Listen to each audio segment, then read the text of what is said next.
Tapi dosen juga banyak mengalami represi itu. Represinya misal secara administrasi gitu, seringkali yang aktif-aktif mengkritik itu ya kita bisa lihat lah, pasti karir dosennya nggak akan naik misalnya begitu.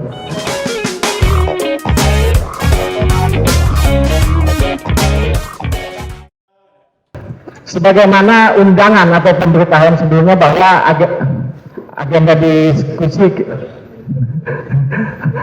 diskusi kita pada hari ini yaitu berbicara masalah kebebasan berekspresi dan kebebasan akademik yang hari ini mungkin dalam konteks nasional maupun dalam konteks lokal telah banyak dinamika-dinamika yang terjadi. Tentunya hal ini bukan merupakan kejadian yang baru terjadi tahun ini, tapi ini akibat akumulasi dari beberapa tahun yang lalu atau beberapa puluh tahun yang lalu, sehingga muncul ada namanya Kaukus Indonesia untuk Kebebasan Akademik. Dan di sini juga pada siang hari ini tentunya kita semua akan berdiskusi bagaimana situasi lokal dan situasi nasional terkait dengan kebebasan akademik yang terjadi. Kampus yang seharusnya menjadi pusat pembelajaran, pusat ilmu pengetahuan, pusat pengabdian yang dapat diekspresikan seluas-luasnya, namun dalam dinamikanya mengalami cukup banyak sekali hambatan-hambatan, dan hambatan tersebut bukan hanya dialami oleh kita sebagai mahasiswa, gitu ya. Kita sebagai mahasiswa, bukan hanya kita sebagai mahasiswa yang mengalami pembatasan atas kebebasan akademik tersebut, namun hal ini juga dialami oleh tenaga-tenaga pendidik atau akademisi atau tenaga pengajar yang ada. Jadi ada tenaga-tenaga pengajar yang memang memiliki kapasitas, memiliki ideologi, dan memiliki keberpihakan terhadap kepentingan masyarakat banyak. Terkadang dilakukan upaya-upaya pembatasan, baik itu dalam bentuk intimidasi ataupun dalam bentuk kriminalisasi ataupun dalam bentuk-bentuk hal lainnya. Oleh sebab itu juga terkadang juga pintar saja tidak cukup di dalam lingkungan akademik. Kalau kita berbicara apakah kita ini memiliki orang yang pintar, sangat banyak. Kita hari ini ada di kampus Unila. Di Unila ada sekian puluh profesor. Tapi apakah sekian puluh profesor tersebut, misal 90% memiliki keberpihakan untuk menyuarakan permasalahan-permasalahan yang ada, untuk menempatkan kepentingannya pada kepentingan masyarakat banyak, atau dia lebih condong untuk mengamankan jabatannya yang dimiliki di kampus, atau dia lebih nyaman pada aktivitas-aktivitas konsultannya, baik itu konsultan untuk perusahaan maupun konsultan untuk pemerintahan. Karena gambaran-gambaran seperti itu yang hari ini masih cukup banyak terjadi, baik itu di Provinsi Lampung maupun di wilayah-wilayah lainnya. Oleh sebab itu, biar ikan gabus bukan ikan lele, lebih cepat lebih bagus dan tidak bertele-tele. Pertama, saya meminta kepada Bang Satria yang akan memulai, terutama untuk menggambarkan lebih awal dulu seperti apa Kika dan bagaimana peran serta kiprahnya, gitu. Karena Bang Satria unggul ini sebagai koordinator Kika. Mungkin kepada Bang Satria, waktu dan tempat saya persilahkan. Assalamualaikum warahmatullahi wabarakatuh. Selamat siang semua. Semoga sehat selalu.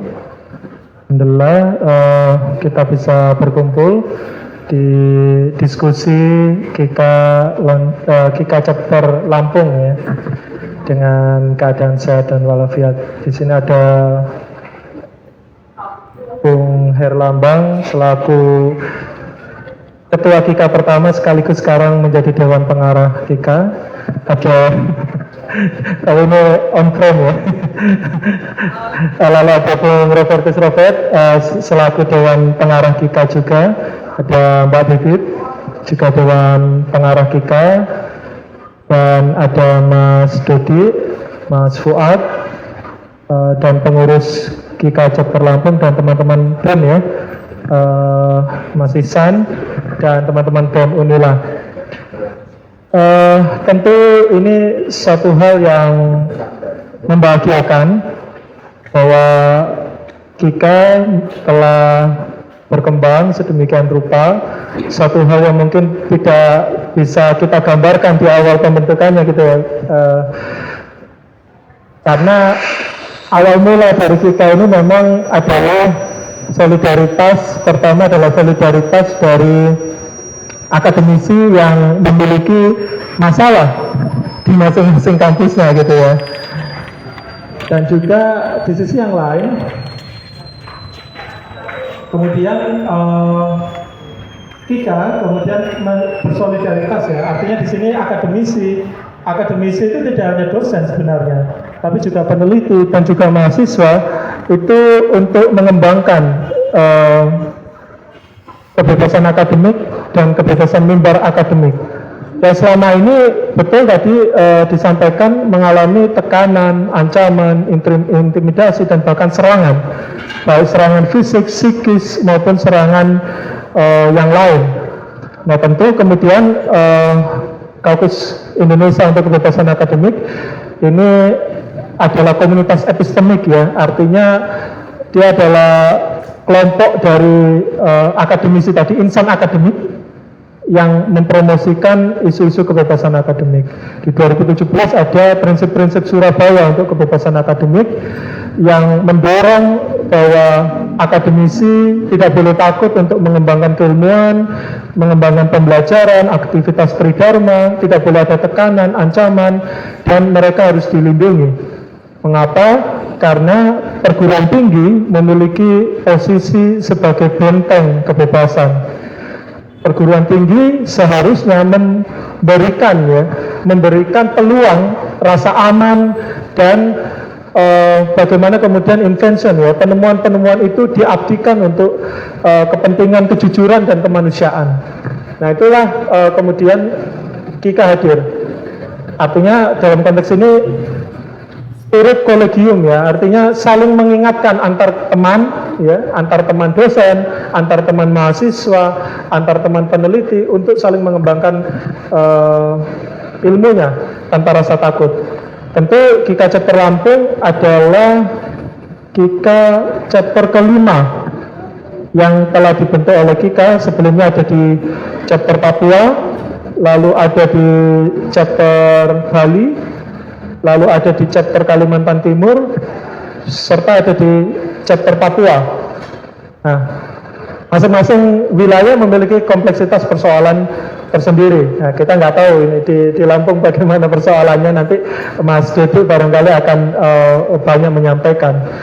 Tapi yang jelas tentu solidaritas itu harus terbangun dalam rangka bagaimana kemudian di masing-masing daerah isu kebebasan akademik itu bukan lagi sesuatu hal yang tabu, tetapi justru menjadi jalan bagi insan akademik dalam bekerja, dalam melakukan aktivitasnya. Mungkin itu sedikit yang bisa saya sampaikan, kurang lebihnya saya mohon maaf. Akhir kata, selamat siang, wassalamualaikum warahmatullahi wabarakatuh. Waalaikumsalam warahmatullahi wabarakatuh. Terima kasih buat Mas Satria yang telah menggambarkan seperti apa Kika itu. Mungkin kan sebagian dari kawan-kawan di sini agak bertanya juga, apa Kika nih gitu kan? Seperti apa Kika nih? Dan tadi sudah sampaikan bahwa Lampung menjadi wilayah chapter ke-5 untuk Kika-Kika daerah gitu ya, atau perwakilan dari Kika di daerah. Nah selanjutnya mungkin kita lanjutkan kepada Mbak Bipitri, mungkin yang ingin kita tanyakan atau tekankan kepada Mbak Bipitri seperti apa saat ini kebebasan akademik dan demokrasi yang terjadi di Indonesia. Silakan Mbak. Oke, terima kasih. Selamat sore. Assalamualaikum warahmatullahi wabarakatuh. Salam sejahtera untuk kita semua. Senang sekali ada di sini. Saya pertama kali ke Unila. Ke Lampungnya udah beberapa kali, tapi ke Unila baru sekali ini. Jadi senang sekali. Nah, saya barangkali harus mulai berceritanya dari keikutsertaan saya juga di Kika ya. Jadi memang saya terhitung baru kenal Mas Herlambang sudah lama, kenal Robert sudah lama, Mas Satrio juga, tapi baru bergabung diundang menjadi anggota KIKA dan kemudian menjadi Dewan Pengarah itu sebenarnya baru. Tapi waktu itu saya memang sangat ingin, jadi saya mengajukan diri dulu waktu itu jadi anggota. Nah, saya mau masuknya ke situ tuh. Saya merasa bahwa KIKA ini strategis sekali. Kenapa? Karena kita memang kan semua pasti udah pada sering mendengar demokrasi kita itu tidak sedang baik-baik saja, sangat tidak baik-baik, bahkan sangat mungkin kalau tidak kita pertahankan, salah satunya dengan berorganisasi seperti ini akan mundur terus. Nah, kenapa tidak baik-baik saja dan bahkan bisa mundur terus? Karena salah satunya adalah peran komunitas akademik. Dan yang saya pahami sebagai komunitas akademik sebenarnya bukan hanya dosen, tapi juga mahasiswa, juga guru besar dan lain sebagainya ya, dosen guru besar lah begitu ya. Tapi kita mesti betul-betul masuk ke situasi demokrasi ini untuk bisa melihat pentingnya komunitas akademik ini, teman-teman. Yang seringkali kalau kita bicara demokrasi kan bicaranya lembaga negara, pemilu begitu ya, prosedur bikin undang-undang, pengadilan dan seterusnya. Oke, kita punya itu dan sebenarnya kita semua paham ini udah mulai rusak digrogoti dari dalam. Sudah ada survei dari Kompas salah satunya yang menggambarkan bahwa lembaga-lembaga negara yang didirikan setelah reformasi 98 juga sangat turun kepercayaan publiknya. Pertanyaan kritis kita adalah kok bisa digrogotinnya dari dalam? Karena kita bicara soal aktor-aktor politik yang sangat bermasalah dan selalu luput kita perhatikan ketika reformasi 98 berlangsung. Nah, tapi kan demokrasi itu juga harus dilihat sebagai sebuah skema besar yang juga punya enabling environment. Iklim yang memungkinkan demokrasi itu terbangun. Nah, kita itu jarang memperhatikan aspek itu. Kita seringkali berhentinya di aspek institusi. Senang sekali kita ada institusi baru namanya Mahkamah Konstitusi, ada KPK. Lama-lama sekarang semuanya turun dan kita bingung. Nah, begitu juga dengan undang-undang. Mungkin kita awalnya senang sekali rame begitu ya, banyak undang-undang yang baru. Kemudian kita punya sekarang undang-undang Cipta Kerja, undang-undang Minerba yang sangat buruk, bahkan orang mau mempertahankan tanahnya saja kalau untuk kepentingan perusahaan tambang itu sekarang bisa dipidana. Itu ada di undang-undang Minerba yang baru sekali dibuat dan hanya dibuat dalam waktu 6 hari saja. Nah, jadi kan kita jadi punya pertanyaan nih, salahnya di mana? Nah, menurut kami sering sekali diskusi di KIKA secara langsung maupun tidak langsung, kadang-kadang cuma di WhatsApp group. Salah satu yang paling penting adalah peran komunitas akademik ini. Nah, kalau berbicara peran komunitas akademik kan kita bisa lihat paling tidak tiga sebenarnya. Jadi ada satu kemungkinan adalah direpresi, ditekan supaya tidak bersuara. Yang kedua, dikooptasi. Nah, yang ketiga, karena sebagai reaksi dari kooptasi maupun represi adalah komunitas akademik yang tiarap aja, lay-low gitu. Yang penting aman. Mungkin kalau dalam konteks dosen, ya udahlah pokoknya sehari-hari saya ngajar, ngisi UTS, UAS, udah beres. Jadi, tapi tidak bersuara. Nah, padahal banyak sekali studi dan kita bisa lihat nanti konkretnya di Indonesia banyak sekali studi yang menggambarkan komunitas akademik ini perannya luar biasa untuk membangun demokrasi. Luar biasanya saya bukannya GR ya, bukan yang ngajak kita semua GR karena kita komunitas akademik. Tapi misalnya begini, saya kasih contoh konkret dalam konteks Indonesia. Yang bikin undang-undang Cipta Kerja deh sebagai studi kasus. Selain anggota DPR dan pemerintah yang punya palu, itu kan dibantu oleh satu tim. Nah, tim itu teman-teman saya banyak sekali cerita konkretnya. Tim itu banyak sekali teman kami sebenarnya, dosen-dosen dan guru besar, dosen-dosen. Terima kasih. dosen-dosen, guru besar, praktisi hukum yang dibayar mahal gitu, tapi saya nggak peduli soal mahal atau tidak mahalnya, tapi mereka lah yang membuatkan undang-undang cipta kerja itu yang sekarang kita permasalahkan, buat dari nol. Sementara kami ini sangat kritis gitu, karena nanti kita bisa diskusi lebih lanjut kalau undang-undang cipta kerja itu ngomongnya bisa lama, tapi 1128 halaman undang-undang itu daya rusaknya luar biasa. Siapa yang bikin itu? Akademisi gitu, kawan-kawan kami juga. Nah itu yang contoh konkret kalau proyek-proyek begitu ya. Tapi kan banyak tuh yang juga masuk ke pindah ke pemerintahan sebagai menteri, wakil menteri dan lain sebagainya. Nah di lain sisi kan cara kita untuk, makanya tadi saya bilang enabling environment untuk demokrasi, iklim yang memungkinkan terbangunnya demokrasi, caranya itu kan juga salah satunya kritik. Kalau kita lihat, oh Mahkamah Konstitusi ini ngaco nih, ada putusan, pada tahu kan putusan yang memperpanjang masa jabatan KPK itu ya. Misalnya kita mau kritik, itu tugas kita kan, mahasiswa, dosen. Misalnya kita mau kritik apapun lah, silakan disebut saja, tugas kita. Tapi kenyataannya bukan hanya dosen, bukan hanya mahasiswa yang mungkin nanti bisa cerita panjang kalau di Unila ya saya dengar. Tapi dosen juga banyak mengalami represi itu.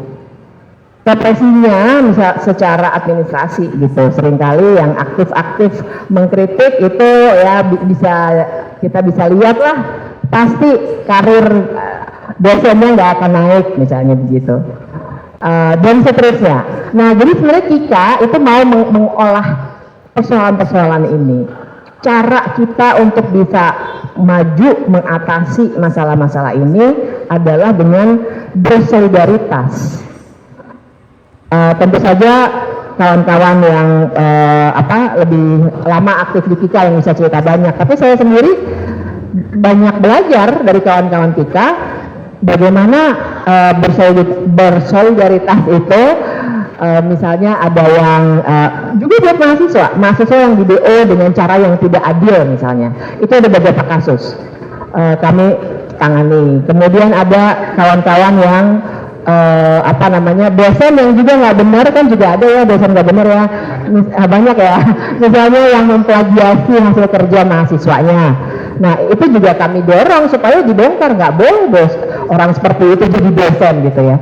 Nah jadi hal-hal itu yang dilakukan oleh Kika pasti nggak akan selesai dalam waktu cepat dan hanya oleh satu organisasi demokrasi kita ini, tapi kami ingin berkontribusi untuk pembangunan demokrasi ini dengan cara yang sederhana, membangun kapasitas kami sekaligus bersolidaritas untuk semua komunitas akademik, dosen maupun mahasiswa. Nah, saya berhenti dulu di situ supaya kita bisa diskusi lagi. Terima kasih.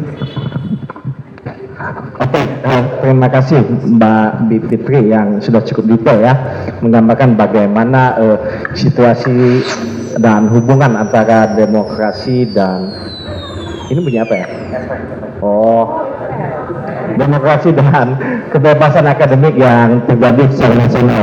Tapi sudah cukup banyak digambarkan, terutama kalau kita tarik ke ujungnya bahwa kebijakan-kebijakan atau peraturan perundang-undangan yang lahir itu bukan hanya diciptakan oleh eksekutif dan legislatif, tetapi ada campur tangan yang cukup besar dari kalangan-kalangan akademisi. Dan jika ini, kalau istilahnya kita ketemu akademisi yang menjadi pendekar berwatak jahat, maka lahirlah peraturan perundang-undangan yang tidak baik, seperti contohnya Undang-Undang 3 2020 tentang pertambangan mineral dan batu bara, dan yang paling fenomenal Undang-Undang 11 2020 kemudian berubah ke PP 2 2022 sampai kepada Perpu 6 2023. Nah itu salah satu contoh dan gambaran. Mungkin kita lanjut kepada Bang Robert yang mungkin bisa menceritakan bagaimana situasi pembatasan kebebasan akademik yang selama ini cukup banyak dialami terutama oleh kalangan akademisi dalam konteks dosen yang terjadi di Indonesia. Kepada Bang Robert saya persilahkan. Terima kasih Bung. Sebelumnya saya ucapkan terima kasih buat teman-teman di Unila yang sudah bersama-sama dengan Kika sore hari ini mempersiapkan acara ini ya, launching Kika chapter Lampung. Nah, judulnya gitu. Jadi teman-teman sekalian, kalau kita rinci kasus ya, kalau kita melihatnya kasus demi kasus, ada banyak ya, berbagai macam kasus pelanggaran atau tekanan terhadap kebebasan akademik yang dialami mulai dari dosen hingga ke mahasiswa dengan aneka macam sebab dan latar belakang. Ada yang sebabnya karena sikap kritis dari dosen atau mahasiswa, jadi karena mahasiswanya mengkritik, misalnya tempo hari BEM UI buat postingan di sebuah Instagram, lalu dia mesti mendapatkan tekanan, ya kan. Di UGM tempo hari ada diskusi tentang masa jabatan presiden, itu juga dosen, pembicara dan panitianya mengalami tekanan. Ada banyak lah. Jadi dia bisa berkaitan dengan politik, seringkali juga dia bisa berkaitan dengan kepentingan domestik di dalam universitasnya. Misalnya karena dia menyinggung atau mengkritik pimpinan universitas, birokrasi kampus, maka dia dipidanakan, dia mendapatkan tekanan semacam itu. Jadi dia tekanan kepada dunia akademik, kebebasan akademik itu dia bisa bersumber dari sebab-sebab yang sifatnya eksternal sebagai akibat, sebagai implikasi dari sikap kritis kaum akademisi kepada satu pemerintahan, tapi bisa juga karena perbedaan pandangan, perbedaan kepentingan, bisa juga sikap kritik yang diarahkan kepada pimpinan dan birokrasi kampus gitu. Nah itu satu contoh misalnya di Aceh ya, yang dialami oleh teman kita Pak Saiful Mahdi, hanya memposting sebuah WA group mengkritik pelaksanaan penerimaan mahasiswa. Dia sebenarnya hanya menyampaikan satu ungkapan yang bersifat ironik, tapi pimpinan kampusnya tersinggung, dia harus menghadapi kriminalisasi, hanya ditahan gitu. Tanda petik untung kemudian akhirnya dia menerima grasi ya, amnesti gitu. Itu lihat kasus-kasus yang bermula dari kasus yang mikro dan sepele tapi bisa berujung pada persoalan yang begitu luas dan besar. Dulu di kampus saya di UNJ satu grup WA, dosen di dalam satu grup WA dituntut semua oleh rektor gitu karena dituduh melakukan fitnah atau apa begitu ya. Jadi seringkali gitu sistem birokrasi di kampus dia juga bukannya dia di era kini nih ya, bukannya dia membentengi kebebasan akademik, bukannya dia memahami betapa pentingnya kebebasan akademik, tetapi justru mereka sendiri yang menjadi pihak paling gencar untuk membatasi kebebasan akademik itu. Seringkali saya sering mengatakan ini satu peristiwa yang ironis di era reformasi, karena dulu bahkan di masa Orde Baru pimpinan kampus-kampus besar itu, misalnya dulu di UI, di UGM itu pimpinan kampusnya, birokrat kampusnya, rektornya itu jauh lebih terbuka menghadapi kritik dari mahasiswanya gitu, sejauh nggak terlalu keluar gitu ya, dan dia bisa dengan tenang menghadapi kritik dari mahasiswanya ketimbang di era sekarang gitu. Nah, memang ada situasi yang berubah, situasi di dalam hubungan antara kampus dengan negara di masa kini, ada relasi klientelistik yang jauh lebih kental di masa kini, sehingga itu yang membuat kepentingan domestik kampus itu menjadi lebih mengemuka gitu, dan itu yang menyebabkan pimpinan kampus itu seringkali kurang dapat menerima kritik dari dalam gitu, dan ya kan, nah itu yang sering terjadi. Itu kalau dilihat dari sisi itu ya, kasus-kasus itu. Tapi teman-teman sekalian, dalam waktu yang singkat ini saya juga ingin saya tekankan adalah gini teman-teman sekalian. Ini kita bicara di kampus negeri, saya juga adalah dosen di kampus negeri. Apa yang membedakan kita, orang yang dididik di kampus negeri, dengan mereka yang bekerja di kecamatan atau di kelurahan? Sama-sama kita dibayar oleh negara. Apa yang membedakan kita? Yang membedakan kita dengan institusi-institusi itu adalah Saya nggak bilang mereka nggak penting, mereka juga penting, sama pentingnya dengan kita. Tetapi apa yang membedakan kita dengan institusi itu? Yang membedakan kita dengan institusi-institusi itu dengan kecamatan adalah kita dianugerahi pertama-tama ya, ketika dalam settingnya itu kebebasan akademik. Itu yang membedakan kita dengan yang lain-lain. Kebebasan akademik adalah privilege yang dimiliki oleh dunia akademis, seluruh sivitas akademika, yang memungkinkan kita untuk mengolah pikiran, bekerja mencari kebenaran-kebenaran saintifik, kebenaran ilmiah, kebenaran akademik, dan untuk itu kita dilindungi. Jadi kebebasan, orang sering mengatakan kebebasan akademik adalah jantungnya universitas. Jadi kalau sebuah universitas dia tidak memiliki kebebasan akademik, dia nggak akan beda dengan kecamatan. Dia sebenarnya mati secara akademik. Jadi nggak mungkin satu universitas tidak memiliki kebebasan akademik, rusak pasti. Gitu. Dan kenapa disebut privilege? Privilege itu artinya dia hak itu, kebebasan itu, perluasan kebebasan itu kita dapatkan. Mestinya negara menjamin itu. Tapi dalam banyak kasus, dunia akademik sendiri mesti berjuang untuk memperluas, untuk mendapatkan perluasan dari kebebasan akademik itu. Gitu. Nah, oleh karena itu ada hubungan yang paralel antara demokrasi dengan kebebasan akademik. Semakin demokratis satu masyarakat, semakin demokratis satu negara, semakin luas kebebasan akademiknya.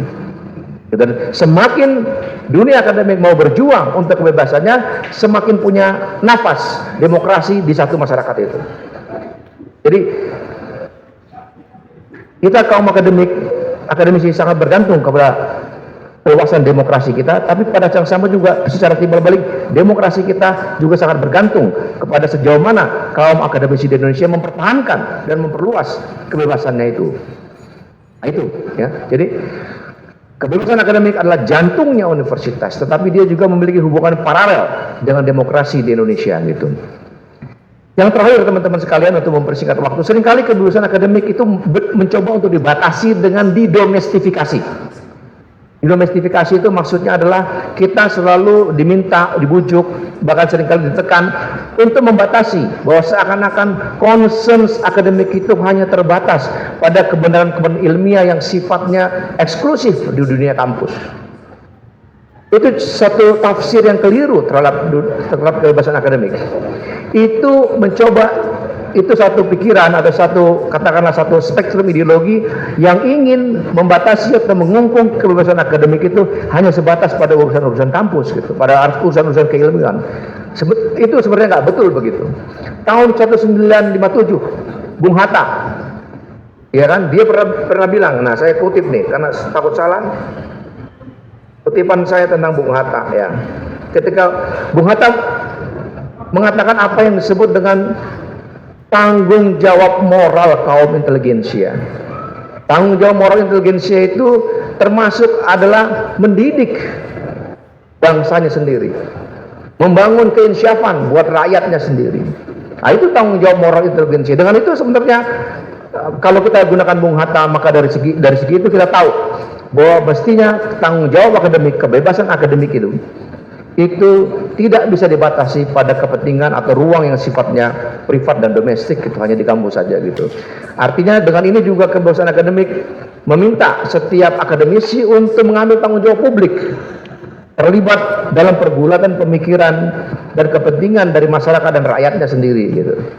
Nah, saya kira itu aja yang ingin saya sampaikan dalam kesempatan yang baik ini. Terima kasih banyak. Jadi bukan hanya di Lampung saja ya Bang ya, dalam tanda kutip dosen tidak boleh beraktivitas di luar untuk kepentingan publik gitu ya. Ya, itu yang saya katakan, selalu ada tafsir yang domestik. Ya, kebebasan akademik itu mencoba untuk didomestifikasi di lingkungan di dalam aja, atau yang mesti sifatnya kalaupun dia boleh keluar, maka keluarnya itu bersifat konsensual. Konsensual itu sejauh dalam tanda petik dalam kebudayaan politik bersifat selalu konstruktif. Nah, padahal yang namanya kebebasan itu pertama-tama dia bersifat kritis. Itu. Dia harus bersifat disensual. Dan antara yang konsensual dengan disensual itu secara akademik sebenarnya kualitasnya sama tingginya, sama kuatnya gitu. Oke, terima kasih kepada Bung Robert ya, semakin menerangkan kepada kita semua bahwa situasi pembatasan kebebasan akademik ini hampir terjadi di semua wilayah di Indonesia. Terkadang juga bukan hanya terbatas pada perguruan tinggi negeri, tapi terhadap perguruan tinggi swasta. Hal ini juga kadang berlaku. Bahkan berita terakhir itu ada seorang akademisi di Aceh yang dicoba untuk dikriminalisasi gitu kan. Dan di beberapa wilayah juga banyak istilahnya tenaga-tenaga pengajar yang agak sulit untuk mendapatkan jabatan atau mendapatkan hal-hal lainnya. Tapi yang kita kutip tadi bahwa insan akademik ini ialah kelompok yang memiliki privilege, kelompok yang memiliki kebebasan dalam konteks akademik. Nah, untuk melanjutkannya, kita akan lari ke Bung Dodi dari Unila yang kita minta coba untuk menyampaikan bagaimana situasi pembatasan kebebasan akademik dalam konteks akademisi di Provinsi Lampung hari ini, sebelum nanti ke Bung Ihsan yang akan menggambarkan karena cukup banyak juga problem-problem yang dialami oleh kawan-kawan mahasiswa dalam konteks kebebasan akademik. Ke Bung Dodi, saya persilakan. Oke, Assalamualaikum warahmatullahi wabarakatuh. Selamat sore, Kadipun.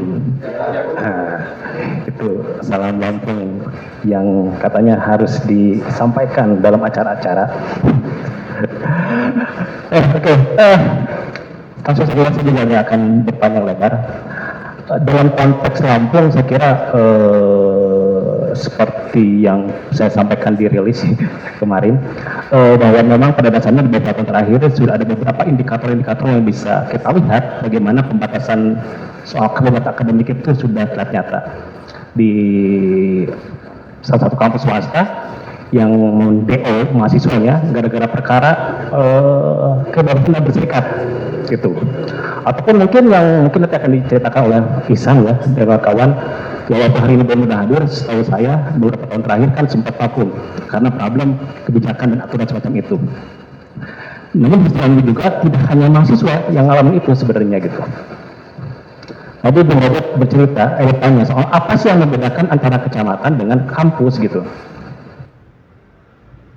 Kita punya privilege yang namanya kebebasan akademik, tapi ternyata itu nggak gampang didapatnya gitu kan. Saya boleh bilang akhirnya kita mengalami misalnya untuk konteks di wilayah sendiri misalnya, jadi tidak ada bedanya antara kecamatan dengan kampus. Kenapa? Karena para dosen-dosennya wajib presensi wajah tiap hari dari jam 8 sampai jam 4 sampai sore gitu kan. Lalu kemudian diakumulasi jam kerjanya sedemikian rupa, kalau misalnya tidak sesuai dengan jam kerja presensinya itu akan dikurangi uang remunerasi dan semacamnya itu gitu. Nah itu kan menunjukkan sisi paradoks dari bagaimana kampus bekerja gitu. Ya mungkin ini sangat-sangat manajerialisme gitu. Dilihat itu dari presensi fisiknya, bukan bagaimana kinerja penelitiannya, dampak kepada publik masyarakat seperti itu, tidak dilihat seperti itu. Jadi kalau selama misalnya dosennya rajin absen, itu pun juga yang notabene mungkin saja presensinya cuman hanya perkara presensi sekali lalu kemudian cabut, ya itu akan dianggap baik gitu. Yang mana itu sebenarnya harus dengan ketika kerja-kerja akademis itu ya harus berjejaring, bekerja sama, apalagi sekarang kita lagi ngomongin kebijakan yang namanya merdeka belajar, kampus merdeka, tapi ternyata nggak merdeka gitu kan, orang-orang di dalamnya. Ditambah lagi ya problem sifatnya yang saya tadi struktural tuh kan, kayak kebijakan, yang kultural itu juga ada. Bagaimana maksudnya budaya-budaya feodal di kampus-kampus itu juga masih sangat kental gitu. Yang ini akhirnya ya cukup mendistraksi aktivitas dosen-dosen muda gitu, yang notabene harus didekat dosen-dosen yang tadi ya nempel nama misalnya, nempel nama di penelitian, di publikasi gitu, tanpa ada kontribusi real gitu. Yang jelas itu kan menciderai iklim akademik itu sendiri gitu, dan itu terjadi gitu. Mungkin juga ada terjadi juga teman-teman mahasiswa, kalau nanti skripsinya ada yang bagus gitu, boleh nggak nanti skripsinya Bapak publikasikan? Nah, bapak yang atau ibu yang jadi tulis pertamanya, nanti bapak yang bayarin artikelnya kayak gitu. Tidak betul kemungkinan itu terjadi juga ke teman-teman ya. Ya mungkin karena mahasiswa tidak punya kepentingan lebih terkait karyanya, oh iya silakan, atau mungkin karena budaya malunya juga suka dia, oh silakan gitu. Padahal itu adalah bentuk dari kebebasan akademik ya, kayak gitu. Nah, hal-hal itu yang apa ya, yang saya merasakan mengobservasi ya suatu rupa. Apalagi saya juga sering dekat dengan beberapa mahasiswa yang sering curhat gitu ke meja gitu, terkait bagaimana aktivitas mahasiswa itu sulit sekali untuk bisa apa istilahnya itu menyelenggarakan kegiatan-kegiatannya di kampus misalnya.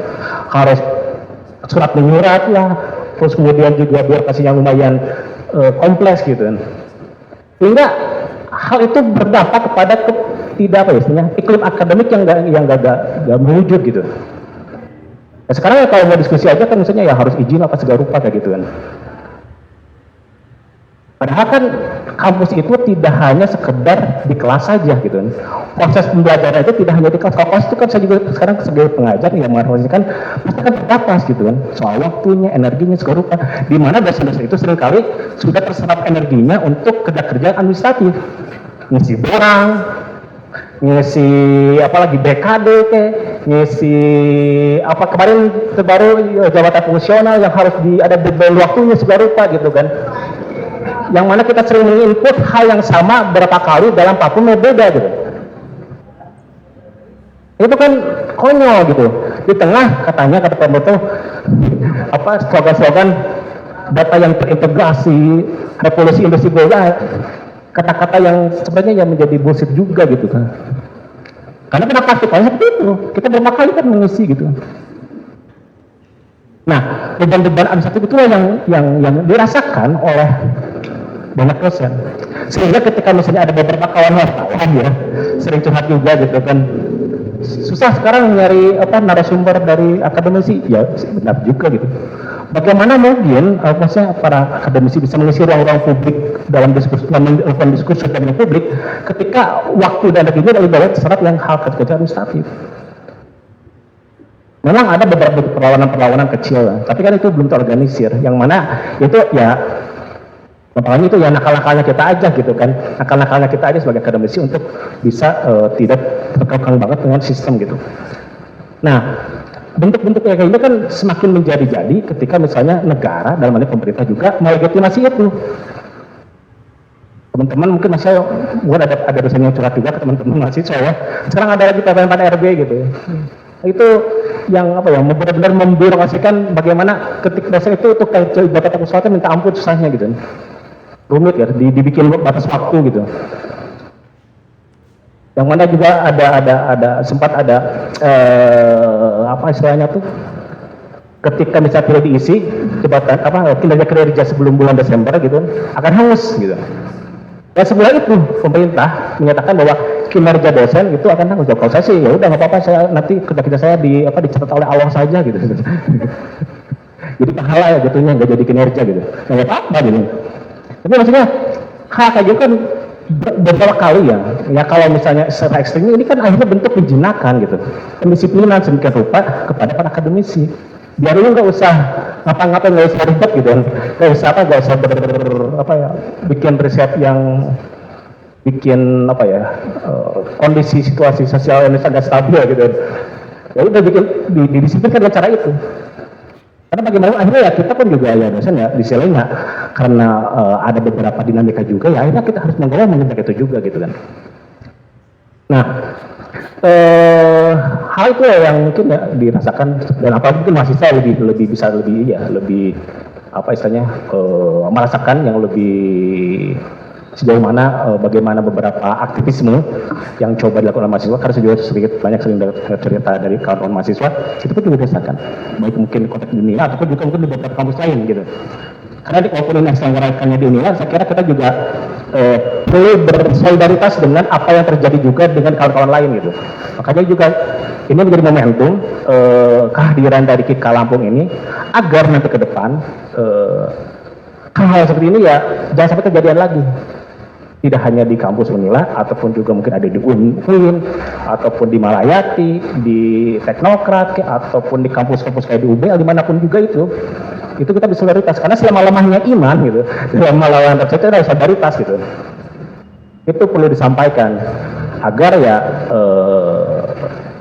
kawan-kawan mahasiswa itu merasa, oh kita tidak sendirian gitu. Itu aja. Itu aja mungkin dari saya, tidak usah jangka panjang. Terima kasih. Terima kasih Bang Dodi. Kita plus ya. Terima kasih sudah menyampaikan gambaran bahwa hari ini dosen terutama di perguruan tinggi negeri lebih banyak ngurusin urusan administrasi gitu ya. Apalagi sekitar sebulanan yang lalu kalau tidak salah, April itu sampai ada berita khususnya di Kompas itu, di harian Kompas terkait dengan dosen yang disuruh upload administrasi.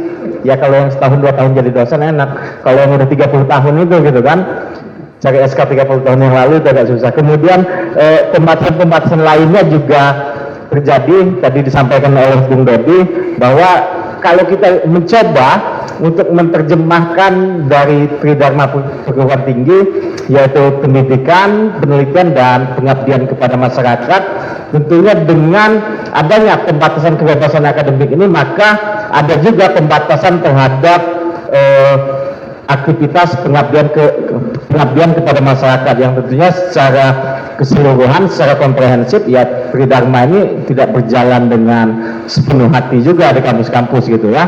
Dengan kampus, pejabat kampus membatasi aktivitas dosen di luar, dan terkadang kampus yang seharusnya dia ruang akademik, tetapi ternyata pejabat-pejabat kampus lebih doyan mengundang politisi-politisi untuk memberikan kuliah umum atau seminar atau apa. Terkadang hal-hal yang seperti itu yang lebih diminati di kampus. Nah, beranjak kepada narasumber yang terakhir, Bung Ihsan, sebelum kita lanjutkan diskusi nanti, yang akan menceritakan gambaran bagaimana pembatasan kebebasan akademik dalam konteks mahasiswa yang terjadi di Provinsi Lampung. Karena tadi sudah sempat disinggung, ada beberapa hal-hal penting yang terjadi, seperti misal ada mahasiswa yang bikin sekretariat aja sampai di DO gitu kan.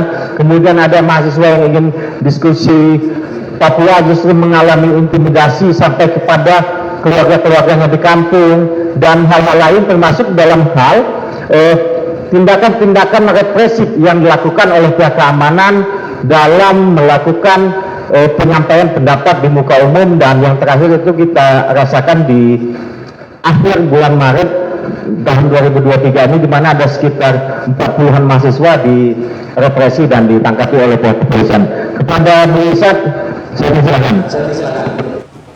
Selamat datang kembali lagi di Sang Bumi Rujura. Itu salah satu sebutan Provinsi Lampung, Bapak Ibu sekalian, yang beberapa waktu selalu menjadi trending topik di nasional, terutama dengan permasalahan yang ada dari pembangunan, dan nggak usah pakai ini Pak, dari masalah apapun itu, dari pembangunan, dari masalah pembangunan, dari masalah infrastruktur, dari masalah apapun itu, dan terutama dari masalah pendidikan yang kita tahu bahwa salah satunya di Universitas Lampung menjadi ladang komersialisasi pendidikan. Ya, seperti kita tahu bahwa rektor kemarin contohnya mendapatkan penyulapan dalam penerimaan mahasiswa baru. Masih banyak masalah-masalah yang seharusnya bisa menjadi pembenahan, dan saya senang Bapak Ibu sekalian. Kenapa saya katakan senang? Lampung menjadi trending topik selalu dengan permasalahan yang ada. Kenapa? Supaya Lampung ini terbenah, membenahi masalah-masalah yang ada. Dan maka daripada itu, salah satu contoh yang akan kita bahas hari ini adalah kebebasan akademik. Kebebasan yang selalu diinginkan oleh setiap akademisi yang ada di setiap elemen mahasiswa, terutama dosen dan sebagainya, sebagai sivitas akademika yang ada terutama di Provinsi Lampung ini. Nah, dari yang telah dibahas tadi oleh Pak Robert, lalu ada Bu Pipi dan Pak, ya Bu ya, lalu ada Pak Dodi, cek lagi, cek, ya, cukup cek. Yang sudah disampaikan juga tadi oleh Pak Satria terkait KIKA, dengan adanya kebebasan akademik di terutama di Universitas Lampung dan juga di Lampung, itu menjadi tempat untuk kita, menjadi dasar untuk kita supaya berkembang. Nah, seperti yang disampaikan oleh tadi Bu Titik terkait kebebasan akademik itu terjadi di kampus, dan kampus adalah bentengnya ya, benteng. Tapi yang kita tahu sampai sekarang, kampus itu malah menjadi bentengnya oligarki, bukannya bentengnya akademisi yang ada. Bentengnya oligarki kenapa? Ketika kebijakan-kebijakan yang ada di setiap kampus itu pasti ada campur tangan pusat, pasti ada campur tangan Kementerian Pendidikan dan Kebudayaan Riset dan Tinggi, pasti ada campur tangan tersebut dari hal apapun itu. Nah, ini menjadi sebuah pertanyaan untuk kita, apakah benar kampus itu menjadi tempat kebebasan akademik untuk kita, atau menjadi tempat benteng untuk pemerintah bisa menjaga marwah dan juga menjaga apa yang mereka inginkan. Nah, itu menjadi tanda tanya untuk kita yang seharusnya bisa kita perjuangkan ke depannya terkait kebebasan akademik. Dan juga yang pastinya yang telah disampaikan juga Pak Robert ya, terkait privilege yang dimiliki oleh akademisi adalah kebebasan akademik. Dalam kebebasan apapun itu, kebebasan dalam penelitian, kebebasan dalam berpendidikan, kebebasan dalam berserikat atau berkumpul dan mengeluarkan pendapat, ataupun kebebasan untuk mengeluarkan suara-suara yang harusnya didengar oleh pemerintah. Nah, ini menjadi poin penting untuk kita, terutama kita tahu bahwa 2 tahun ini Bapak Ibu sekalian, mungkin kita tahu Universitas Lampung itu kemarin tidak ada badan eksekutif mahasiswanya, dan tahun ini hadir kembali untuk menunjukkan bahwa kebebasan tersebut yang dimiliki oleh mahasiswa masih kita gaungkan. Dan sampai saat ini pun kita tetap bertekad bahwa BEM itu tidak perlu dilantik oleh rektorat. Itu yang kami tekankan, yang kami terus perjuangkan. Kenapa? Kita tahu kebebasan akademik itu pasti tidak jauh-jauh dari pengekangan dan pengintimidasian terhadap gerakan, terutama untuk mahasiswa ya Bapak Ibu sekalian. Nah, dengan kita berkomitmen, kita tidak perlu dilantik, kita ingin mewujudkan bahwa kebebasan berpikir yang dilakukan oleh mahasiswa itu masih ada di Universitas Lampung. Dan saat ini kita mau menunjukkan kembali. Tetapi kita lihat beberapa waktu yang lalu dengan adanya kasus suap yang dilakukan oleh rektor ataupun kasus-kasus sebelumnya terkait gerakan, kita mungkin sedikit cerita Bapak Ibu sekalian. Di tahun kemarin ada gerakan Cipta Kerja Kembali. Kita bergerak, tapi ada salah satu fakultas, dosen, dan juga termasuk malah pimpinan di fakultas tersebut mengeluarkan suatu pengumuman tidak boleh adanya aksi. Nah, itu menjadi sebuah tanda bahwa kebebasan kita untuk bergerak ataupun berpikir, dan itu bukan hanya aksi. Kita membuat diskusi pun, itu saya di fakultas MIPA itu dilarang untuk melakukan aksi dan tidak diperbolehkan membahas cipta kerja. Itu menjadi sebuah tanda tanya, itu jujur saya yang di ini, karena dulu kemarin saya ketua BEM MIPA, jadi saya dikatakan tidak boleh ada aksi. Jika ada aksi tanpa ada surat, nah ini yang menjadi tanda juga. Kita boleh aksi, tapi kalau mengirimkan surat ke fakultas dengan ada tanda tangan ketua BEM mewakili. Nah, ini menjadi tanda tanya, kenapa dalam proses gerakan itu malah dikekang. Nah, ini menunjukkan bahwa kebebasan kita untuk bergerak dan berpikir dalam membuat diskusi pun itu menjadi dikekang dan diintimidasi. Itu salah satu contohnya. Mungkin contoh yang lain ada juga di Universitas Teknokrat ya. Teknokrat Indonesia mungkin kemarin sudah kita sampai menang, kita kawal itu dengan LBH dan teman-teman yang lain, NGO yang lain bergerak untuk mengawal hal tersebut. Nah, itu menjadi tanda bahwa masih banyak gerakan-gerakan atau kebebasan kita untuk bergerak akademik, terutama contohnya berdiskusi, berkumpul, berserikat, itu masih dikekang. Dan salah satunya juga ada teman-teman Teknokra ya, membuat suatu diskusi terkait Papua. Itu pun tadi sudah disampaikan, itu ditekan, diintimidasi dengan dihubungi oleh nomor yang tidak dikenal lah. Nah, kita pun tidak tahu. Nah, ini kan menunjukkan supaya gerakan-gerakan kita itu ditahan. Nah, ini menjadi tanda tanya kembali sejauh mana kebebasan kita untuk kebebasan akademik kita untuk berkumpul, berserikat, dan juga mendiskusikan suatu permasalahan. Dan ada lagi ketika kita bergerak pada saat posisi tahun 2022 kemarin, ini menjadi sebuah pengalaman. Makanya saya ceritakan Bapak Ibu sekalian ya, ketika penyuapan rektor itu kita pun ikut bergerak, tapi masih banyak hal-hal yang menyemburkan kita seperti dosen tidak boleh ada gerakan diancam, dan ada contohnya teman saya yang mungkin nggak disebut ini Pak. Contohnya dia setelah membuat gerakan itu skripsinya dipersulit. Nah itu tidak menjadi satu masalah tuh Pak. Kita sudah ingin bersih-bersih Unila, tapi ada yang gak pengen nama Unila jelek, ya padahal emang sudah jelek karena ada yang bermasalah yang seharusnya kita bersihkan sampai akar-akarnya, tapi diancam dan juga akhirnya skripsi itu dipersulit. Nah itu benar-benar nyata, dan mungkin dia nggak menyampaikan Mbak, mungkin nambah masalah lagi itu mikirnya. Nah ini benar-benar nyata dan benar-benar terjadi itu teman saya gitu.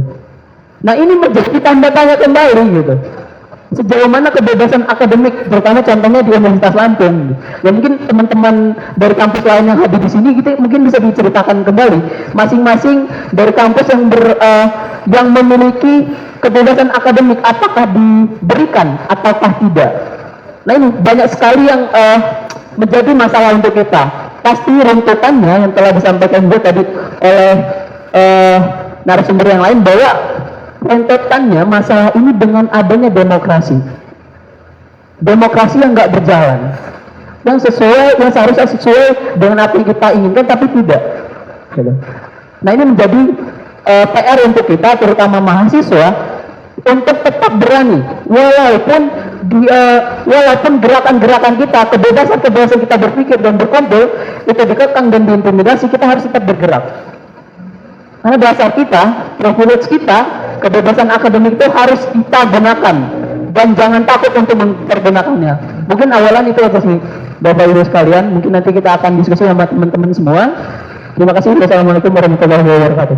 Waalaikumsalam warahmatullahi wabarakatuh.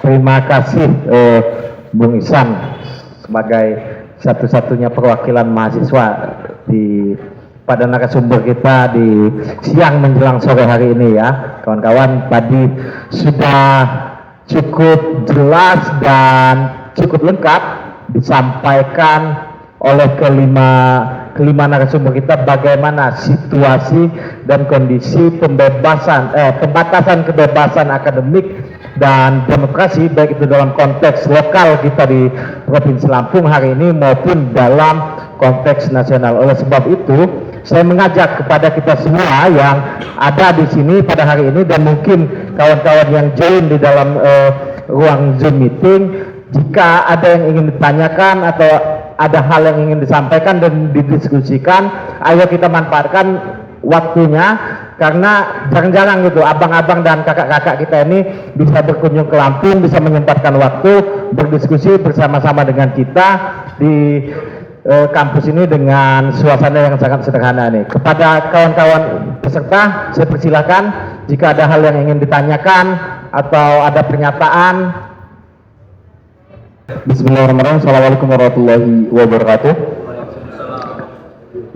Sebelumnya perkenalkan, nama saya Syarif Ararisa Dalamid, saya dari Fakultas Hukum jurusan Hukum Tata Negara angkatan 2019 dan saya aktif di Kementerian Kajian Strategis BEM UKBM Unila. Sebenarnya yang menjadi menarik dari pokok pembahasan tadi, saya menyimpulkan bahwa sebetulnya akar permasalahan daripada tidak adanya ruang-ruang kebebasan akademik, atau yang pas waktu malam itu kita diskusikan dengan Mas Herlambang, kita tuh masih tidak mempunyai ruang intellectual freedom di Universitas Lampung. Nah, mungkin akhirnya saya melihat bahwa ada satu sistem yang memang itu justru mendiskreditkan kebebasan akademik, yaitu saya melihat bahwa mungkin teman-teman mahasiswa pernah mendengar mahasiswa takut dengan dosen takut dengan menteri takut dengan presiden, dan presiden dengan takut dengan mahasiswa. Nah, mungkin itu yang saya lihat sebagai siklus daripada politik, karena ruang akademis dengan ruang politis itu tidak bisa disatukan. Nah, sama-sama kita tahu bahwa dalam kontestasi pemilihan rektor itu suara kementerian 35% itu masuk.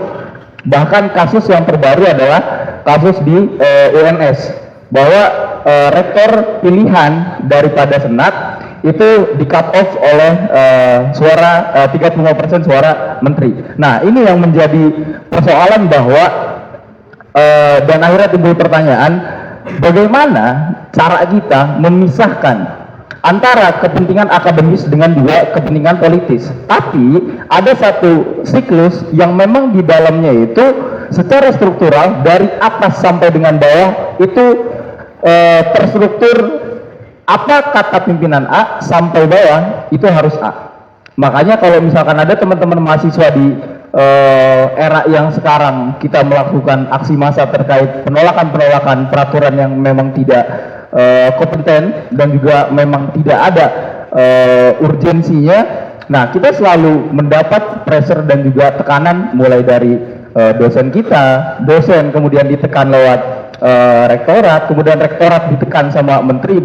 Bahkan Pak Nadiem Makarim kan pernah bilang pas waktu di aksi 2019 bahwa kampus tidak boleh ada aksi massa untuk menolakkan Omnibus Law. Nah, kemudian ya menteri punya presiden.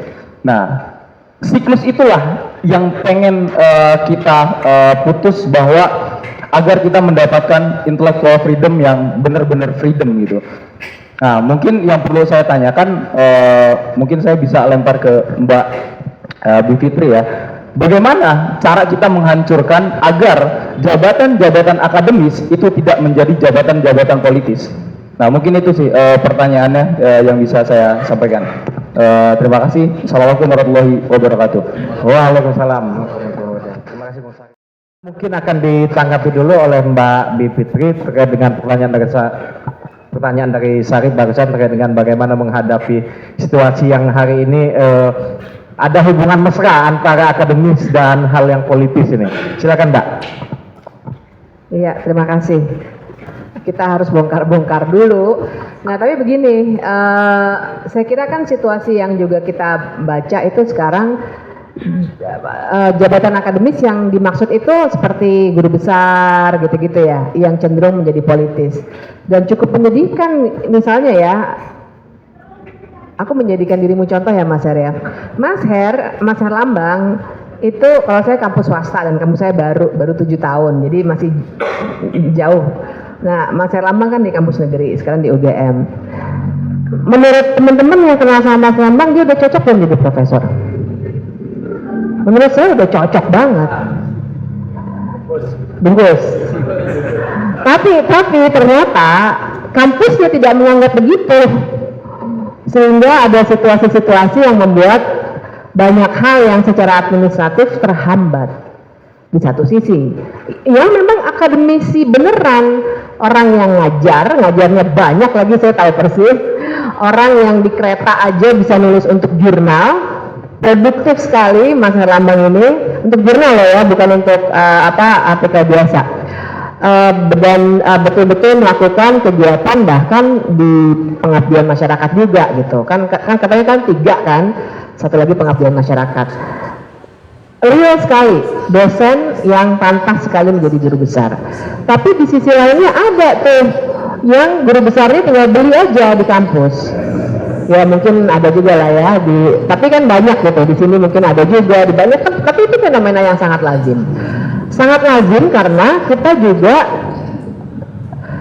masih masyarakat feodal ya menurut saya, sehingga kalau dulu ada jabatan-jabatan raja-raja, ratu, pangeran dan lain sebagainya yang harus kita sembah-sembah, sekarang sedikit banyak digantikan dengan jabatan akademik, sehingga banyak sekali yang akhirnya menjadikan jabatan itu sebagai komoditas dan komoditas politik. Jadi begitu banyak orang di orang yang aktor-aktor politik yang berlomba-lomba untuk mendapatkan jabatan guru besar seperti ini. Nah, tapi kan pertanyaan konkretnya adalah oke, sekarang bagaimana membongkarnya atau mengubahnya? Ini pertanyaan yang susah sekali. Tapi saya ingin bilang bahwa kita mesti mulai dengan membincangkan ini dulu secara terbuka. Secara terbuka dalam arti tidak hanya mengambil kasus-kasusnya yang terjadi di mana saja, termasuk barangkali di kampusnya kawan-kawan, tapi juga membicarakannya secara terbuka untuk mengkritik para politisi itu yang menggunakan jabatan-jabatan ini, tidak hanya guru besar sebenarnya, tapi juga doktor honoris causa yang digunakan untuk meraih jabatan yang lebih tinggi untuk pemilihan umum dan lain sebagainya. Itu satu tuh bongkar-bongkarnya. Tapi yang kedua, memang kita harus membongkar sistem juga sih. Jadi kan makanya guru-guru besar yang sifatnya politis itu diberikan itu juga karena jabatan-jabatan terutama universitas negeri ya, universitas saya itu swasta, jadi konteksnya akan sangat-sangat berbeda karena rektor itu dipilihnya, kalau saya sekolah tinggi ya, sekolah tinggi hukum Indonesia Jentera, ketua istilahnya, itu dipilihnya oleh yayasan. Nah tapi kan teman-teman yang berkuliah di universitas negeri itu ada konteks bahwa rektor itu juga di suara yang terbesar itu ada di pemerintah, bukan di kalangan sivitas akademika, sehingga akhirnya rektor juga akan berupaya untuk dikenal oleh petinggi-petinggi yang bersangkutan dengan cara salah satunya adalah menggunakan jabatan-jabatan akademik tadi. Dan yang kedua bukan hanya situasi menggunakan jabatan akademik, tapi juga membuatkan juga ada keinginan-keinginan politik buat akademisi yang cukup banyak juga sebenarnya yang sebenarnya punya ambisi melampaui menjadi dosen tapi pengen punya jabatan menteri, wakil menteri, bahkan komisaris. Saya nyebutnya agak tega gitu, maksudnya komisaris gitu loh, tapi ada kan yang pengen begitu karena memang pasti besar sekali ininya gajinya dan segala macam bonus. Nah tapi karena itulah jadinya ada situasi di mana jabatan-jabatan akademik itu diperjualbelikan atau ditawarkan atau ditransaksikan untuk hal-hal yang sifatnya politis. Nah ini berarti kita mesti membongkar juga cara misalnya tentang pemilihan rektor, andil dari pemilihan rektor oleh pemerintah, andil pemerintah dalam pemilihan rektor, dan kemudian juga harus kita bincangkan dan kita bongkar juga. Saya dari tadi ngomongnya bongkar, tapi catatannya adalah dengan situasi sekarang kita harus melakukan sesuatu yang lebih besar. Pertanyaannya adalah apakah kita mau menunggu sampai pemerintahan baru ganti menteri mungkin, kemudian mungkin ganti sistem peraturan perundang-undangannya, dan mungkin ganti aplikasi juga. Capek banget loh, saya juga swasta tapi itu juga mesti begitu, sister, si jali, apalagi tuh, waduh pusing. Jadi tapi dan aplikasi itu mungkin cuma proyek ya, iya, Sinta, Simli, Tapmas, apalah segala macam itu. Dan kami mendengarai sesungguhnya aplikasi-aplikasi itu juga cuma proyek gitu. Makanya jadinya double-double kemana-mana, proyeknya selesai ya ganti, mungkin ada dirjen baru, bikin proyek baru dan lain sebagainya. Nah ini kenapa?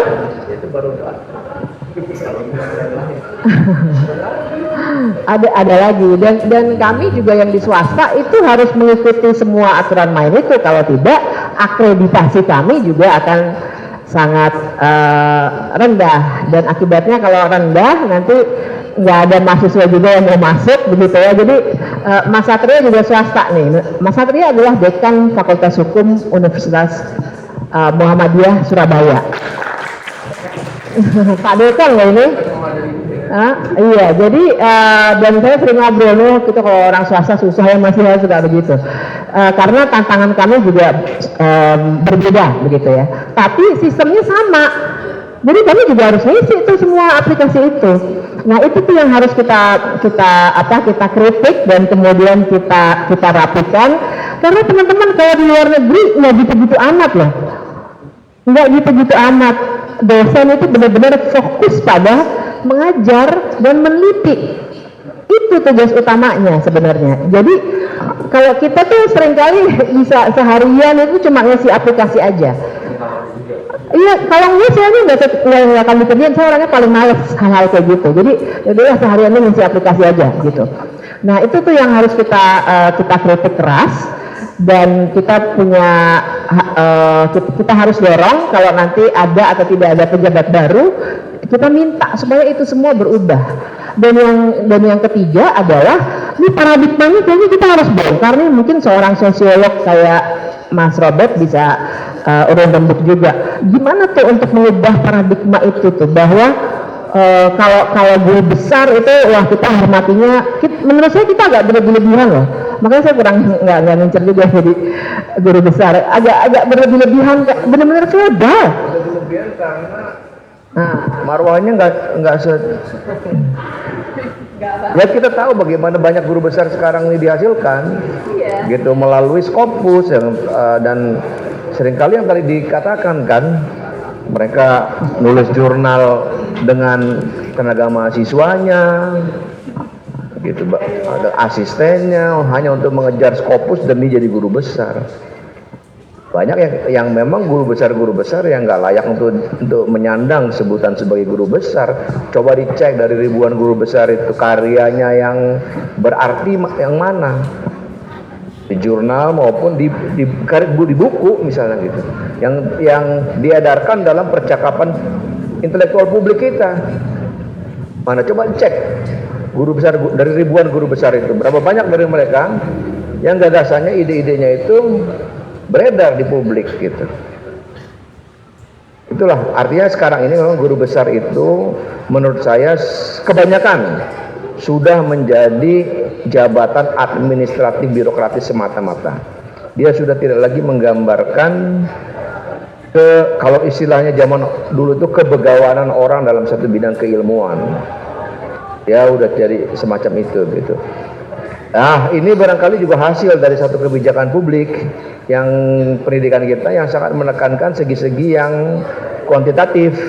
Kalau udah banyak yang menulis di Scopus, maka sudah dianggap kualitas akademiknya sudah bagus. Dan oleh karena yang dihitung itu hanya yang segi-segi yang kuantitatif, segi-segi kualitas dikorbankan. Nah, itu yang mengakibatkan kata banyak orang, dunia kampus kita itu lebih banyak dipimpin oleh orang-orang nggak jujur. Dunia akademik kita itu dipimpin oleh orang-orang yang nggak jujur, orang-orang yang mendapatkan kredit dari memperkuda mahasiswanya sendiri, memperkuda anak-anak S3-nya sendiri. Gitu. Tapi itu dimungkinkan oleh karena sistem kita yang sangat menekankan aspek yang sangat kuantitatif. Gitu. Itu menurut saya. Ada lagi kawan-kawan yang lain? Ya, silakan Bung Henry. Nah, ini biar lebih memperkaya juga karena dari kawan-kawan jurnalis konsentris. Silakan Bung Henry. Saya sekedar ikut nimbrung saja, menanggapi saja. Ada beberapa hal yang saya garis bawahi ya, kebebasan, kemudian akademisi, lalu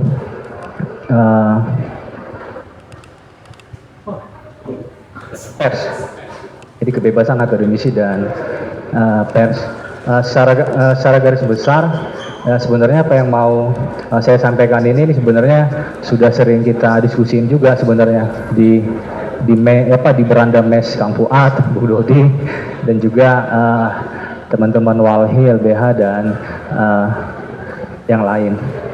Nah, saya mulai bicara case saja ya, case-case yang ada konteksnya adalah Lampung lokal.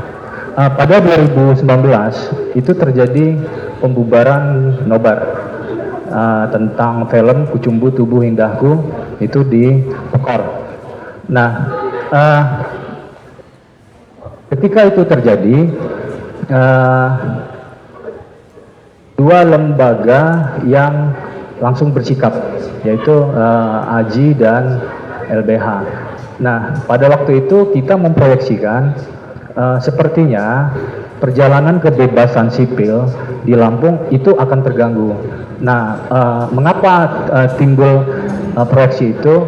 Sebab selama ini situasi demokrasi di Lampung itu relatif landai. Jarang terdengar ada sampai pembubaran nobar gitu. Nah, itu kemudian terjadi, kita memproyeksikan itu akan terjadi. Dan sepertinya proyeksi itu jika melihat belakangan ini tidak meleset. Nah, kenapa tidak meleset? Pada 2020 terjadi demonstrasi Omnibus Law. Masih tidak percaya ya di beberapa daerah termasuk di Lampung. Itu banyak yang ditangkap pada demonstrasi itu. Kemudian pada tahun itu terjadi relatif begitu dekat peristiwa-peristiwa represi di kalangan kampus. Mahasiswa UBL itu dipolisikan oleh dosennya sendiri setelah berdemonstrasi menuntut UKT. Kemudian selang beberapa bulan, teman-teman di Polinela diberikan peringatan setelah menggelar aksi yang sama dengan tuntutan yang sama, yaitu UKT.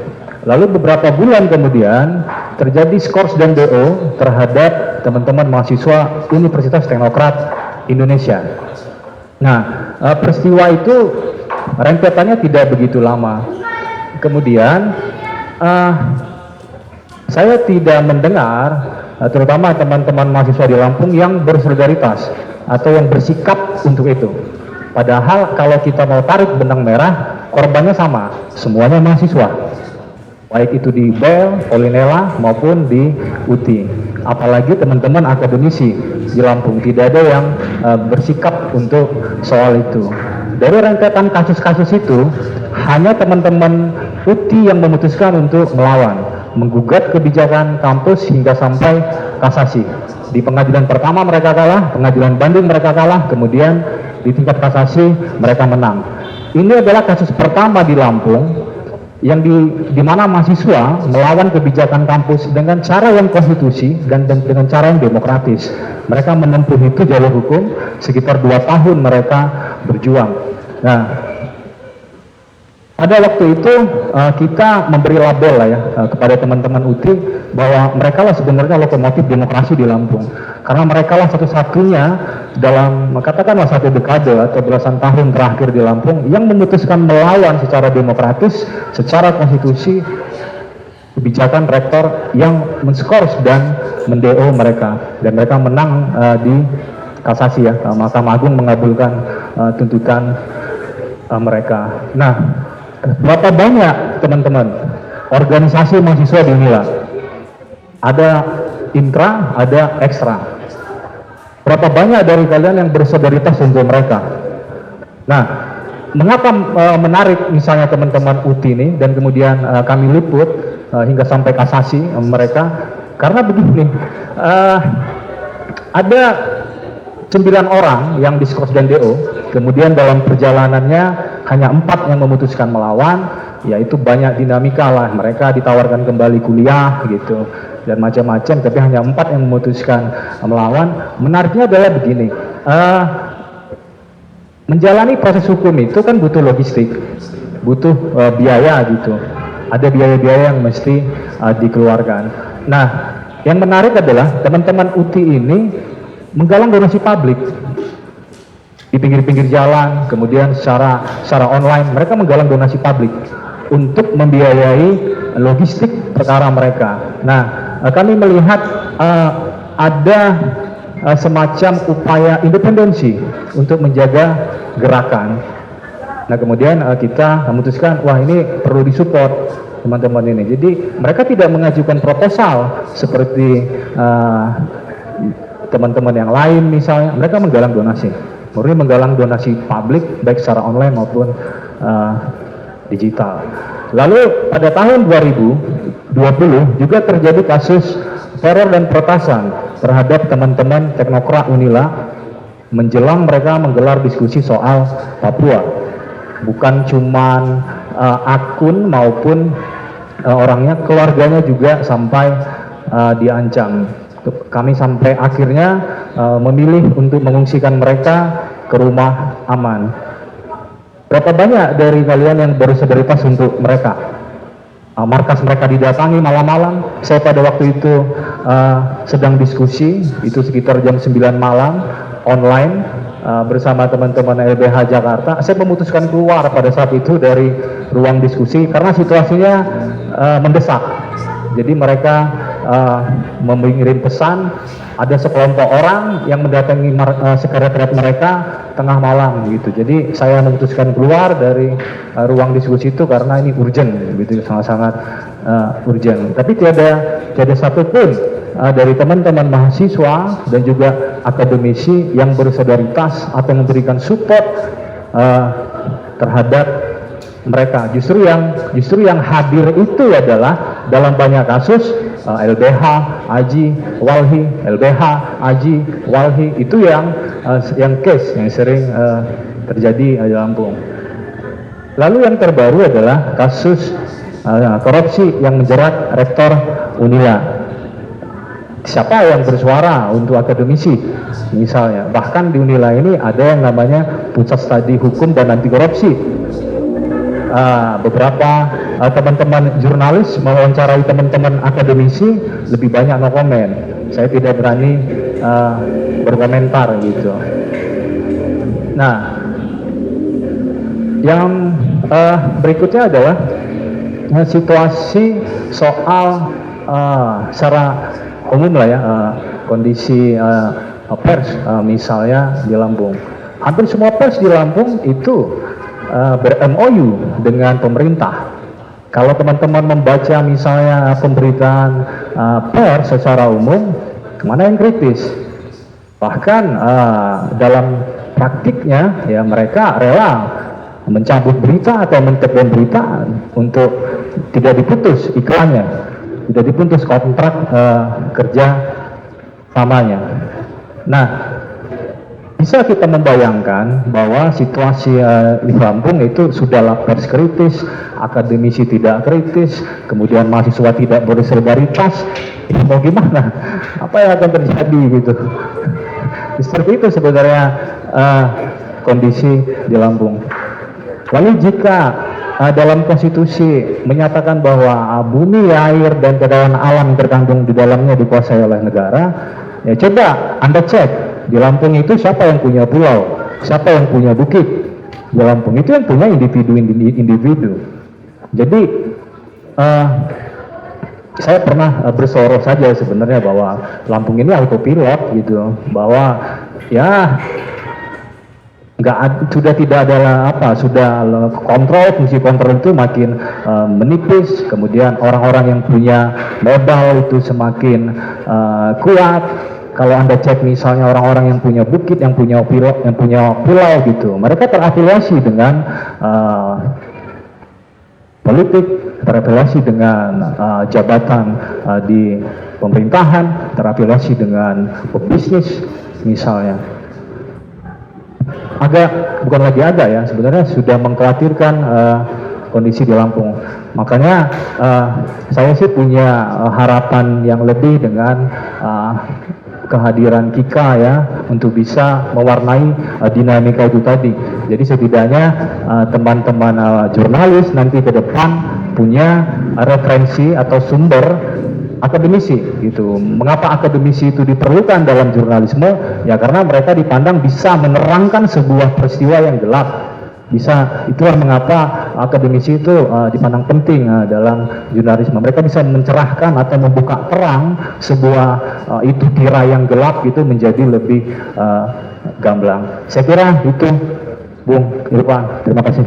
Oke kawan-kawan semua, tidak terasa kita sudah di ujung acara dan akan kita lanjutkan kepada deklarasi Kika Satu Lampung. Namun sebelum dilanjutkan ke deklarasi, mungkin apa yang disampaikan Bung Henry tadi itu bisa ditanggapi sedikit oleh Bung Dopi dan Bung Iksan sekaligus closing statement-nya yang nanti akan diikuti oleh narasumber lain. Saya persilakan Bung Dopi.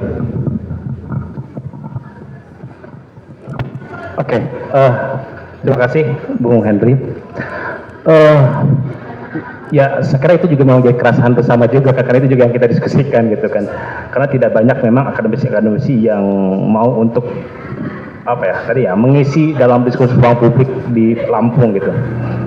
Ada mungkin, tapi itu sangat-sangat minoritas banget gitu. ya problemnya memang sangat banyak gitu, karena mungkin soal terlepas dari keberpihakan bisa jadi ya problem-problem yang tadi saya utarakan. Karena dosen itu kayaknya udah akademisi itu udah pada terserap semua dengan kerja-kerja manajerialisme itu tadi gitu kan. Sehingga mereka lebih mengutamakan bagaimana kinerja secara administratif itu terpenuhi, alih-alih mencoba untuk punya menjadi intelektual organik gitu kalau bahasanya Gramsci gitu ya, seperti itu gitu, agak sulit. Tapi saya punya tetap bisa menaruh optimisme, maksudnya dengan hadirnya Kika ini saya juga maksudnya dengan teman-teman berkoordinasi sedemikian rupa agar ini pun juga, walaupun sebenarnya komunikasinya udah cukup lama ya Bung, Kika ini sudah di Lampung, mencoba untuk bisa, dan akhirnya ketemulah momentumnya hari ini untuk bisa launching Kika ini sebagai momentum awal, tentunya biar ke depan ya teman-teman dari tidak hanya dosen, tapi juga mungkin peneliti yang ada di Lampung dan juga mahasiswa di Lampung bisa untuk bergiat, untuk bersolidaritas dan terus memperjuangkan kebijakan akademik ini gitu. Karena ini tentu akan perjuangan yang sangat panjang dan tentu gak bakal sehari dua hari jadi gitu, maksudnya ini akan terus bentuk tantangan-tantangannya akan terus berkembang gitu kan ya, semakin hari tantangannya semakin kompleks ya, semakin semakin canggih juga gitu kan. Sisi lain ya kita harus terus memperjuangkan itu ya, karena itu bagaimana itu adalah hak kita gitu, hak dari para insan akademis untuk mengarah kegiatan akademiknya. Itu aja mungkin tanggapannya. Bisa nanti kita diskusikan di luar ini. Karena kalau saya kan sering ada di kampus, jadi teman-teman bisa untuk diskusi di sana. Oke, menambahkan sedikit terkait hal tersebut, dan saya berpikir bahwa Kika itu bisa menjadi jawaban untuk teman-teman, terutama untuk masyarakat Provinsi Lampung. Kita bisa mungkin terutama mahasiswa ya Pak, bisa berkolaborasi, berkoordinasi bahwa terkait kebebasan akademik dengan hal-hal yang telah dijelaskan permasalahan di Lampung itu bisa menjadi concern untuk kita, dan itu yang seharusnya menjadi sebenarnya bukan kita malah PR dari mahasiswa sendiri, bagaimana bisa mewujudkan hal tersebut. Maka daripada itu kita menjadi bagian penting juga untuk kita untuk bisa berkolaborasi terhadap hal-hal yang menjadi permasalahan di Provinsi Lampung. Itu masih terakhir.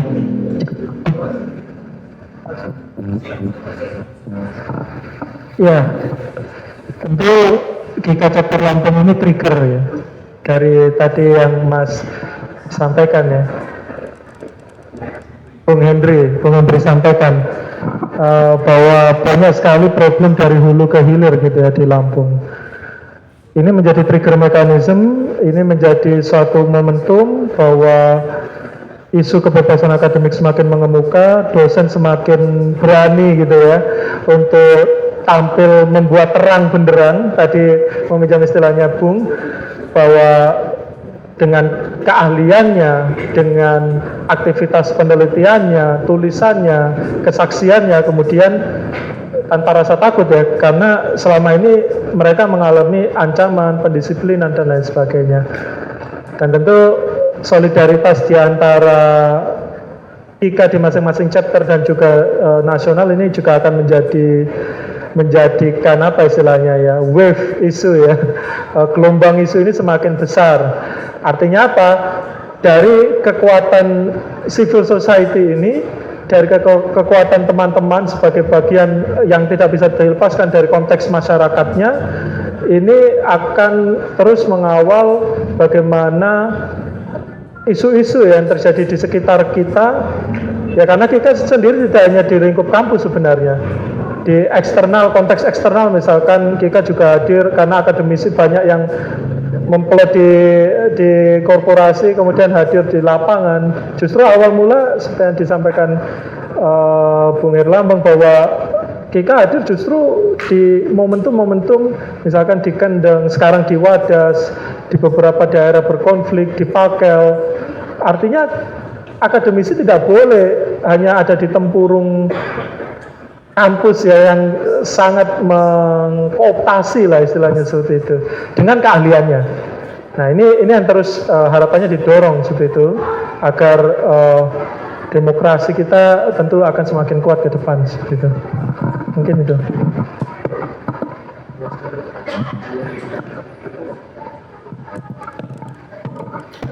Ya, sebagai closing ya, saya pikir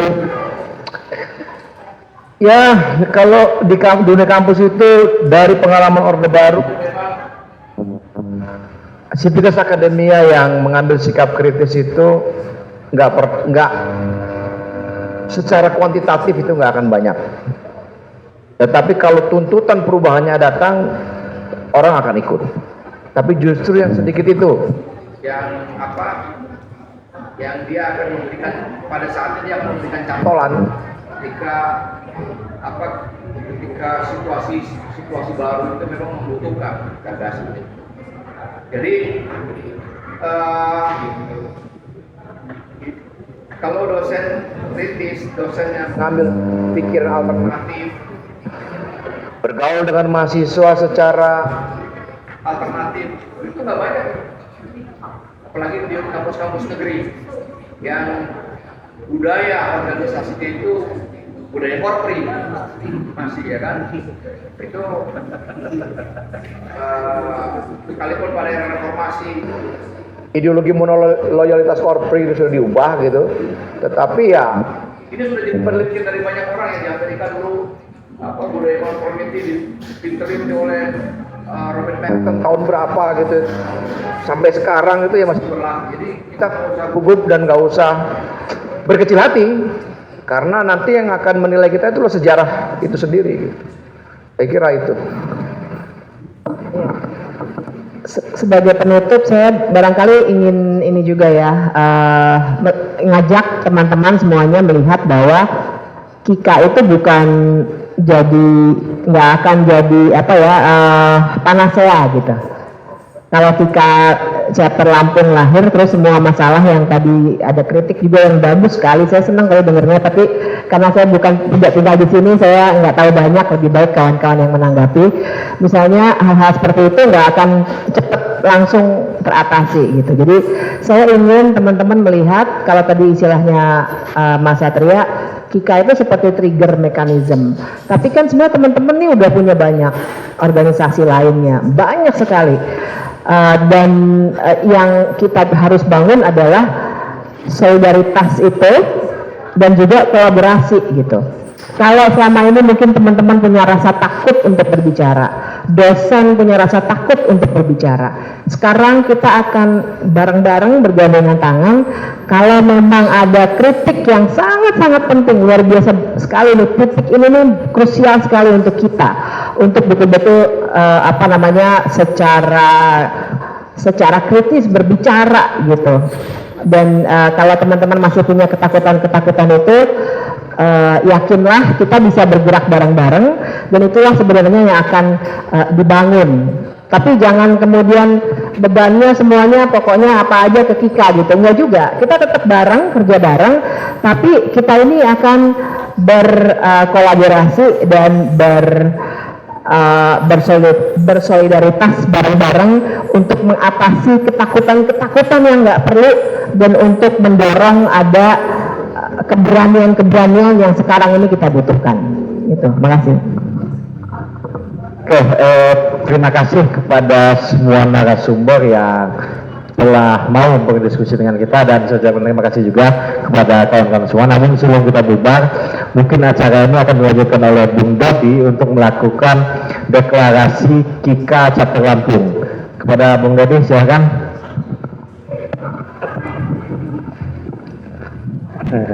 Biar agak semi-semi resmi ya. Ya. Oke, sore ini saya akan membacakan deklarasi KIKA chapter Lampung. Di tengah rejim birokratisasi administrasi pendidikan yang semakin merepresi kebebasan akademik maupun ketajaman daya pikir dan bertindak secara kritis, dan di tengah rezim otoritarisme yang semakin gencar mengkapling hak-hak dan kepentingan publik dan ruang hidup rakyat, dengan semangat solidaritas, semangat kolegial yang diwariskan tradisi saintifik, dan untuk menjunjung dan memperjuangkan kebebasan berpikir, kebebasan akademik dan demokrasi, dengan ini kami mendeklarasikan berdirinya chapter Lampung dari Kaukus Indonesia untuk Kebebasan Akademik.